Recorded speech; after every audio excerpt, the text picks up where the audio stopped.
ಶ್ರೀ ಗುರುಭ್ಯೋ ನಮಃ.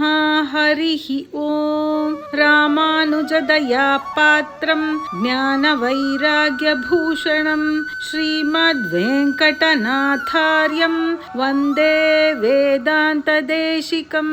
ರಾಮಾಯ ರಾಮಭದ್ರಾಯ ರಾಮಚಂದ್ರಾಯ ವೇಧಸೆ ರಘುನಾಥಾಯ ನಾಥಾಯ ಸೀತಾಯ ಪತಯೇ ನಮಃ.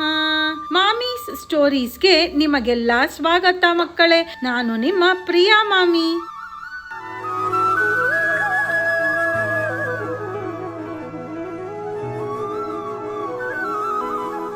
ಹೋದ ಸಲ ವಿಡಿಯೋದಲ್ಲಿ ನಾವು ಏನನ್ನ ತಿಳಿದುಕೊಂಡ್ವಿ ಅಂತ ಒಂದು ಸಣ್ಣ ರೀಕ್ಯಾಪ್ ನೋಡೋಣ ಮಕ್ಕಳೇ. ದಶರಥ ಮಹಾರಾಜ ಕೌಸಲ್ಯ ಮಾತೆಗೆ ಹಿಂದೆ ನಡೆದ ಒಂದು ಕಥೆಯನ್ನು ಹೇಳುತ್ತಾನೆ. ಆ ಕಥೆಯನ್ನು ಕೂಡ ಸ್ವಲ್ಪ ನೆನಪು ಮಾಡಿಕೊಳ್ಳೋಣ ಮಕ್ಕಳೇ. ಶಂತನು ಅನ್ನುವ ಒಬ್ಬ ಋಷಿ, ಅವನ ಹೆಂಡತಿ ಜ್ಞಾನವಂತಿ ಅಂತ. ಅವರಿಬ್ಬರೂ ಕುರುಡರೆ. ಅವರಿಬ್ಬರಿಗೂ ತುಂಬಾ ವಯಸ್ಸಾದ ಮೇಲೆ ಒಬ್ಬ ಮಗ ಹುಟ್ಟುತ್ತಾನೆ. ಅವನ ಹೆಸರು ಶ್ರವಣಕುಮಾರ. ಅವನು ತುಂಬಾ ವಿದ್ಯಾವಂತ, ಬುದ್ಧಿವಂತ. ತಂದೆ ತಾಯಿಗಳ ಮೇಲೆ ತುಂಬಾ ಪ್ರೀತಿ ಗೌರವ ಇಟ್ಟುಕೊಂಡಿದ್ದ. ತಂದೆ ತಾಯಿಯರ ಎಲ್ಲಾ ಕೆಲಸಗಳನ್ನು ಅವನೇ ಮಾಡುತ್ತಾ ಇದ್ದ.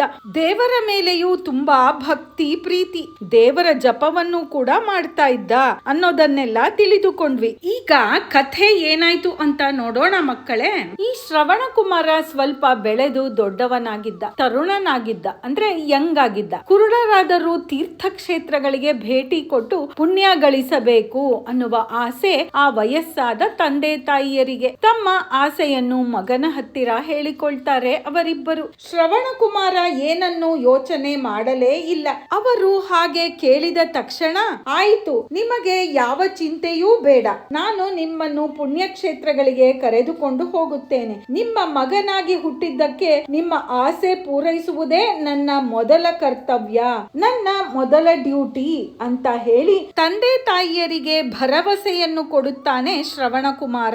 ಇವರಿಬ್ಬರಿಗೂ ಕಣ್ಣು ಕಾಣಿಸೋದೇ ಇಲ್ಲ. ಅದು ಹೇಗೆ ಇವರಿಬ್ಬರನ್ನು ನಾನು ಪುಣ್ಯಕ್ಷೇತ್ರಗಳಿಗೆ ಕರೆದುಕೊಂಡು ಹೋಗುವುದು ಅನ್ನುವ ಚಿಂತೆ ಅವನಿಗೆ ಸ್ವಲ್ಪವೂ ಇಲ್ಲ. ತಂದೆ ತಾಯಿಯರನ್ನು ಹೇಗಾದರೂ ಮಾಡಿ ಅವರು ಇಷ್ಟಪಟ್ಟ ಹಾಗೆ ಎಲ್ಲಾ ತೀರ್ಥಕ್ಷೇತ್ರಗಳಿಗೂ ಅವರನ್ನು ಕರೆದುಕೊಂಡು ಹೋಗಬೇಕು.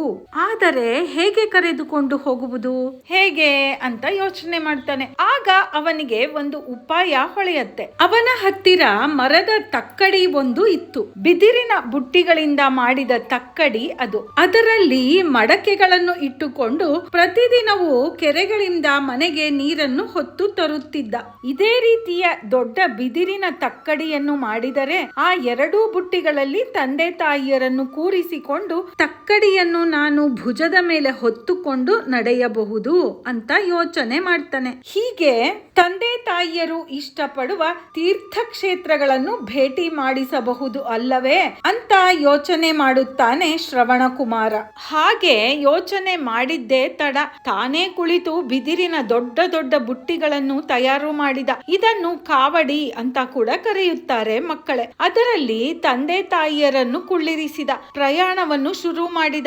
ಗುಡ್ಡ ಬೆಟ್ಟ ನದಿಗಳನ್ನೆಲ್ಲ ದಾಟುತ್ತಾ ಮುಂದೆ ಮುಂದೆ ಹೋಗುತ್ತಾ ಇದ್ದ. ತಂದೆ ತಾಯಿಯರ ಆಸೆಯನ್ನು ಪೂರೈಸುತ್ತಾ ಇದ್ದೇನೆ ಅನ್ನುವ ಸಂತೋಷ ಅವನಿಗೆ. ಕಷ್ಟದ ಕೆಲಸವೇ ಆದರೂ ಸಕಾರಾತ್ಮಕವಾಗಿಯೇ ಯೋಚಿಸಬೇಕು, ಅಂದರೆ ಪಾಸಿಟಿವ್ ಆಗಿಯೇ ಯೋಚನೆ ಮಾಡಿಕೊಂಡು ಕೆಲಸ ಮಾಡಿದ್ರೆ ಆ ಕೆಲಸ ಕಷ್ಟ ಅನ್ನಿಸೋದೇ ಇಲ್ಲ. ಆ ಕೆಲಸ ಇನ್ನಷ್ಟು ಖುಷಿ ಕೊಡುತ್ತೆ ಅಂತ ಇದರಿಂದ ನಮಗೆ ತಿಳಿಯುತ್ತದೆ ಮಕ್ಕಳೇ. ಸ್ವಾಮಿ ವಿವೇಕಾನಂದರು ಕೂಡ ಒಂದು ಮಾತನ್ನ ಹೇಳ್ತಾರೆ, ಸಾಧ್ಯವೇ ಇಲ್ಲ ಅಂದುಕೊಂಡರೆ ಏನನ್ನೂ ಸಾಧಿಸಲು ಆಗದು. ಪ್ರಯತ್ನಿಸುವುದರಿಂದ ನಷ್ಟವೇನಿದೆ, ಗೆದ್ದರೆ ಸಂತೋಷ, ಸೋತರೆ ಅನುಭವ ಅಂತ. ಇದಕ್ಕೆ ಸಂಬಂಧಪಟ್ಟ ಒಂದು ಸುಭಾಷಿತವನ್ನು ನೋಡೋಣ ಈಗ. ಕೋತಿ ಭಾರ ಸಮರ್ಥಾನಾಂ ಕಿಂ ದೂರಂ ವ್ಯವಸಾಯಿನಂ ಕೋ ವಿದೇಶಸ್ತು ವಿದುಷಾಂ ಕಹ ಪರಃ ಪ್ರಿಯವಾದಿನಾಂ ಅಂತ. ಸಮರ್ಥರಿಗೆ ಯಾವುದು ತಾನೇ ಕಷ್ಟ, ಉದ್ದಿಮೆಗಾರನಿಗೆ ಯಾವುದು ತಾನೇ ದೂರ, ವಿದ್ಯಾವಂತನಿಗೆ ಯಾವುದು ಪರದೇಶ, ಪ್ರಿಯ ಮಾತುಗಳನ್ನು ಆಡುವವನಿಗೆ ಯಾರು ತಾನೇ ಪರಕೀಯ ಅಂತ. ಅಂದರೆ ಮಕ್ಕಳೇ, ಶಕ್ತಿಶಾಲಿಯಾದ ಮನುಷ್ಯನಿಗೆ ಯಾವುದು ತಾನೇ ಕಷ್ಟ? ಇಲ್ಲಿ ಮನಸ್ಸಿನ ಶಕ್ತಿ ಕೂಡ ತುಂಬಾ ಮುಖ್ಯವಾಗತ್ತೆ ಮಕ್ಕಳೇ. ಯಾಕೆ ಅಂದರೆ ನಾವು ಮೊದಲು ಮನಸ್ಸು ಮಾಡಬೇಕು. ಒಳ್ಳೆಯ ಕೆಲಸ ಮಾಡಿಯೇ ಮಾಡುತ್ತೇವೆ, ಸಾಧನೆ ಮಾಡಿಯೇ ಮಾಡುತ್ತೇವೆ ಅಂತ ಮೊದಲು ನಿರ್ಧಾರ ಡಿಸೈಡ್ ಮಾಡಬೇಕು. ಆಮೇಲೆ ಈ ಕೆಲಸವನ್ನು ಮಾಡಿಯೇ ಮಾಡುತ್ತೇನೆ ಅನ್ನುವ ಸಂಕಲ್ಪ ಮಾಡಬೇಕು. ನಿರ್ಧಾರ ಮಾಡಿದ ಮಾತ್ರಕ್ಕೆ ಎಲ್ಲವೂ ಆಗಿಬಿಡುತ್ತದೆಯೇ ಮಕ್ಕಳೇ? ಖಂಡಿತ ಇಲ್ಲ. ಯಾವ ವಿಷಯದಲ್ಲಿ ಸಾಧನೆ ಮಾಡಬೇಕೋ ಅದಕ್ಕಾಗಿ ಶ್ರಮ ಪಡಬೇಕು, ಕಷ್ಟ ಪಡಬೇಕು, ಅದರ ಬಗ್ಗೆಯೇ ಯೋಚನೆ ಮಾಡಬೇಕು, ಅದೇ ವಿಷಯವನ್ನ ಮತ್ತೆ ಮತ್ತೆ ತಿಳಿದುಕೊಳ್ಳುವ ಪ್ರಯತ್ನ ಮಾಡಬೇಕು, ಒಟ್ಟಿನಲ್ಲಿ ಕಷ್ಟ ಪಡಬೇಕು. ಇನ್ನು ಮುಂದಿನದು, ನಾನು ವ್ಯಾಪಾರ ಮಾಡಿಯೇ ಮಾಡುತ್ತೇನೆ ಅನ್ನುವವನಿಗೆ ಯಾವ ವ್ಯಾಪಾರ ಆದರೆ ಏನು? ವ್ಯಾಪಾರ ವ್ಯವಹಾರಗಳ ಬಗ್ಗೆ ಸರಿಯಾಗಿ ತಿಳಿದುಕೊಂಡಿರಬೇಕು ಅಷ್ಟೇ, ಅದರಲ್ಲಿ ಅನುಭವ ಕೂಡ ಇರಬೇಕು. ಆಗ ಯಾವ ವ್ಯಾಪಾರವನ್ನೇ ಆದರೂ ಚೆನ್ನಾಗಿಯೇ ಮಾಡಬಹುದು ಅಂತ. ಹಾಗೆಯೇ ವಿದ್ಯಾವಂತನಿಗೆ ಯಾವ ದೇಶ ಆದರೆ ಏನು? ನನ್ನಲ್ಲಿ ಸರಿಯಾದ ವಿದ್ಯೆ ಇದೆ ಅಂದರೆ ಎಲ್ಲಿ ಬೇಕಾದರೂ ನಾನು ಚೆನ್ನಾಗಿಯೇ ಬದುಕಬಹುದು ಅನ್ನುವ ಆತ್ಮವಿಶ್ವಾಸ ಇರಬೇಕು. ಆತ್ಮವಿಶ್ವಾಸ ಅಂದ್ರೆ ಸೆಲ್ಫ್ ಕಾನ್ಫಿಡೆನ್ಸ್. ಅದಕ್ಕೆ ಮೊದಲು ಒಳ್ಳೆಯ ವಿದ್ಯೆಯನ್ನು ಕಲಿತಿರಬೇಕು. ಆಮೇಲೆ ಪ್ರೀತಿ ವಿಶ್ವಾಸಗಳಿಂದ ಮಾತನಾಡುವವನಿಗೆ ಯಾರು ತಾನೇ ಬೇರೆಯವರು ಅಂತ ಅನ್ನಿಸುತ್ತೆ?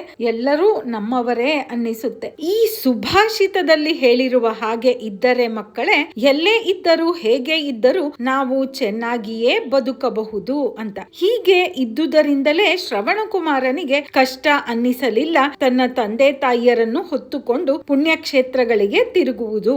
ಸರಿ, ಶ್ರವಣಕುಮಾರ ಅಂದುಕೊಂಡ ಹಾಗೆ ಬಿದಿರಿನ ಬುಟ್ಟಿಯನ್ನು ತಯಾರಿಸಿ ಅದರಲ್ಲಿ ತಂದೆ ತಾಯಿಯರನ್ನು ಕೂರಿಸಿ ಪುಣ್ಯಕ್ಷೇತ್ರಗಳನ್ನು ತೋರಿಸುವುದಕ್ಕೆ ಹೊರಟೇ ಬಿಟ್ಟ. ಅವರಿಗೆಲ್ಲ ಹಸಿವೆ ಬಾಯಾರಿಕೆ ಆದಾಗ ಪ್ರಯಾಣದ ಮಧ್ಯದಲ್ಲಿ ಅವರಿಬ್ಬರನ್ನು ಒಂದು ಕಡೆ ಕುಳ್ಳಿರಿಸಿ ಅವರಿಗೆ ಗೆಡ್ಡೆ ಗೆಣಸು ಹಣ್ಣು ಹಂಪಲುಗಳನ್ನೆಲ್ಲ ತಂದು ಕೊಡುತ್ತಿದ್ದ.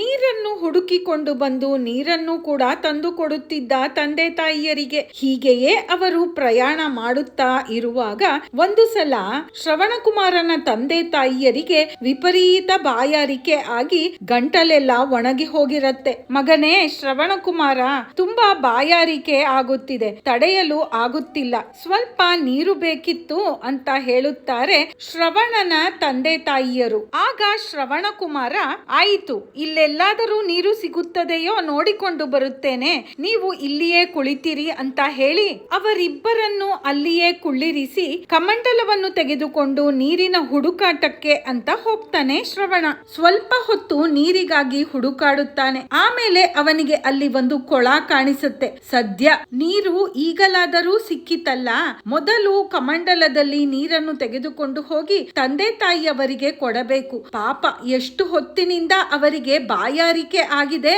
ಅಂತ ಅಂದುಕೊಳ್ತಾನೆ. ತನ್ನ ಕಮಂಡಲವನ್ನು ತೆಗೆದುಕೊಂಡು ಕೊಳದ ಹತ್ತಿರ ಹೋದ ಶ್ರವಣ. ಕೊಳದ ನೀರಿನಲ್ಲಿ ನೀರನ್ನು ಮೊಗೆದ. ಅಂದರೆ ಕೊಳದ ನೀರಿನಲ್ಲಿ ಕಮಂಡಲವನ್ನು ಅದ್ದಿ ಅದರಲ್ಲಿ ನೀರನ್ನ ತುಂಬಿಸಿಕೊಳ್ಳೋದಕ್ಕೆ ಶುರು ಮಾಡಿದ ಶ್ರವಣ ಅಂತ. ಈಗ ನಾವು ಒಂದು ವಿಷಯವನ್ನ ನೆನಪಿನಲ್ಲಿ ಇಟ್ಟುಕೊಳ್ಳಬೇಕು ಮಕ್ಕಳೇ. ಈ ಶ್ರವಣಕುಮಾರನ ಕಥೆಯನ್ನು ದಶರಥ ಮಹಾರಾಜ ಕೌಸಲ್ಯಗೆ ಹೇಳುತ್ತಾ ಇದ್ದಾನೆ ಅಂತ. ಹೌದು ತಾನೆ? ಹಾಗಾದರೆ ದಶರಥನ ಬಗ್ಗೆ ಕೂಡ ಸ್ವಲ್ಪ ನಾವು ತಿಳಿದುಕೊಳ್ಳಬೇಕು. ಈಗ ದಶರಥನಿಗೆ ಆಗ ಇನ್ನೂ ಮದುವೆ ಆಗಿರಲಿಲ್ಲ. ದಶರಥನ ತಂದೆ ಅಜ ಮಹಾರಾಜ ಕೋಸಲ ಸಾಮ್ರಾಜ್ಯದ ರಾಜನಾಗಿದ್ದ.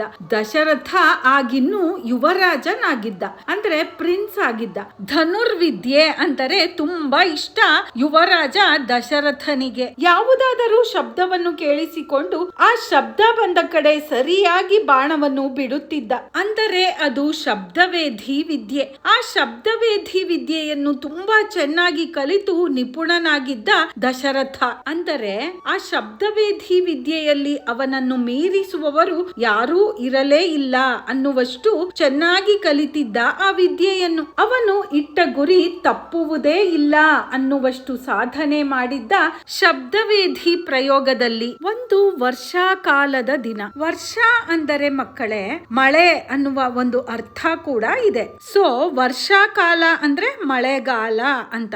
ಒಂದು ವರ್ಷಾಕಾಲದ ದಿನ ದಶರಥ ಮಹಾರಾಜ ಮಹಾರಾಜ ಪ್ರಾಣಿಗಳನ್ನ ಬೇಟೆ ಆಡೋದಕ್ಕೆ ಅಂತ ಸರಯೂ ನದಿಯ ದಡದ ತೀರಕ್ಕೆ ಬರ್ತಾನೆ. ಮುಂದೆ ಏನಾಗತ್ತೆ ಅಂತ ಮುಂದಿನ ವಿಡಿಯೋದಲ್ಲಿ ತಿಳಿದುಕೊಳ್ಳೋಣ ಮಕ್ಕಳೇ. ನಿಮಗೆ ನಮ್ಮ ವಿಡಿಯೋಗಳು ಇಷ್ಟವಾಗುತ್ತಿದ್ರೆ ಲೈಕ್ ಮಾಡಿ, ಶೇರ್ ಮಾಡಿ ಹಾಗೂ ನಿಮ್ಮ ಅಭಿಪ್ರಾಯವನ್ನು ಕೂಡ ತಿಳಿಸಿ. ಈಗ ರಸಪ್ರಶ್ನೆಗೆ ಹೋಗೋದಕ್ಕೆ ಮುಂಚೆ ಎಲ್ಲರೂ ಜೈ ಶ್ರೀರಾಮ್ ಅಂತ ಕಮೆಂಟ್ ಮಾಡೋದನ್ನ ಮರೆಯಲೇಬೇಡಿ. ನೀವಿನ್ನೂ ನಮ್ಮ ಚಾನೆಲ್ ನ ಸಬ್ಸ್ಕ್ರೈಬ್ ಮಾಡ್ಕೊಂಡಿಲ್ಲ ಅಂದ್ರೆ ಸಬ್ಸ್ಕ್ರೈಬ್ ಮಾಡ್ಕೊಂಡು ಬೆಲ್ ಬಟನ್ ಕೂಡ ಒತ್ತಿ. ಆಗ ನಮ್ಮ ಕಥೆಯ ನೋಟಿಫಿಕೇಶನ್ ನಿಮಗೆ ಬರುತ್ತೆ. ಆಗ ನಮ್ಮ ಯಾವುದೇ ವಿಡಿಯೋಗಳು ನಿಮಗೆ ಮಿಸ್ ಆಗೋದೇ ಇಲ್ಲ. ಬನ್ನಿ ಮಕ್ಕಳೇ, ಹಾಗಾದ್ರೆ ನಾವು ರಸಪ್ರಶ್ನೆಯನ್ನು ಶುರು ಮಾಡೋಣ. ನೀವೆಲ್ಲ ತಯಾರಾಗಿದ್ದೀರಾ ತಾನೆ? ಪ್ರಶ್ನೆ 1. ಶ್ರವಣ ಕುಮಾರನ ತಂದೆ ತಾಯಿಯರಿಗೆ ಯಾವ ಆಸೆ ಇತ್ತು? ಪ್ರಶ್ನೆ 2. ತಮ್ಮ ಆಸೆಯನ್ನು ಮಗ ಶ್ರವಣನ ಹತ್ತಿರ ಹೇಳಿದಾಗ ಶ್ರವಣ ಕುಮಾರ ಏನಂತ ಹೇಳುತ್ತಾನೆ ಮಕ್ಕಳೇ? ಪ್ರಶ್ನೆ 3. ಶ್ರವಣ ಕುಮಾರ ಯಾವ ವಿಷಯದ ಬಗ್ಗೆ ಯೋಚನೆ ಮಾಡುತ್ತಾ ಇರುತ್ತಾನೆ ಮಕ್ಕಳೇ?